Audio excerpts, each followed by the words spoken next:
La conduite d'un véhicule est exigeante, d'où l'importance d'être au mieux de ses capacités physiques et intellectuelles.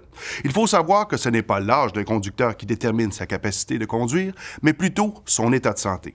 De façon générale, dès la cinquantaine, on assiste à une diminution plus ou moins importante de 3 capacités fonctionnelles. Sensorielle, par l'audition et la vue. Cognitive, par la mémoire et l'attention. Et physique, par les coordinations des mouvements et la fragilité du corps. Cela dit, prendre la décision d'accrocher ses clés et passer de conducteur à passager peut être difficile. C'est pourquoi il est important d'en discuter avec une personne de confiance, conjoint, ami ou encore un professionnel de la santé.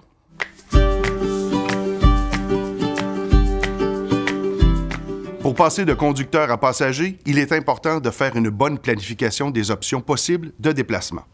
Le transport collectif, les services d'accompagnement bénévole, le covoiturage, le taxi, la marche, le vélo électrique, la famille, les amis et finalement les fauteuils roulants, triporteurs, quadriporteurs qu'on appelle aide à la mobilité motorisée.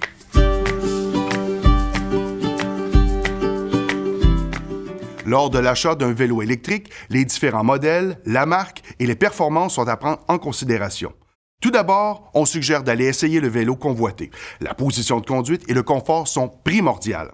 Ensuite, en fonction de votre expérience, choisissez-en un avec plus ou moins d'assistance électrique. Ceux équipés de moteurs dans le pédalier sont plus performants et durables. Vérifiez l'autonomie de la batterie en fonction de la distance que vous voulez parcourir. Le poids du vélo est également à considérer, si l'on doit le transporter ou le soulever pour l'installer sur un support à vélo.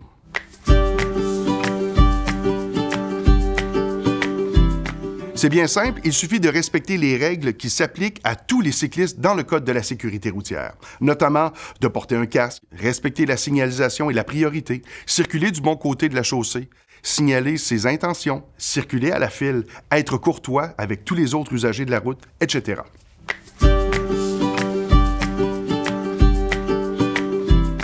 Les fauteuils roulants électriques, les triporteurs et les quadriporteurs font partie des aides à la mobilité motorisée.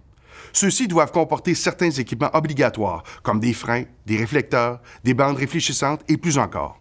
Règle générale, une personne utilisant une aide à la mobilité motorisée doit suivre les règles des piétons lorsqu'elle se trouve sur un trottoir ou s'engage dans une intersection et celles des cyclistes lorsqu'elle se trouve sur une piste cyclable, une chaussée ou un accotement. Important à savoir, ce sont les municipalités qui régissent l'utilisation de leurs pistes cyclables. Elles peuvent donc y interdire l'utilisation de ces aides à la mobilité motorisée. Renseignez-vous avant de les utiliser.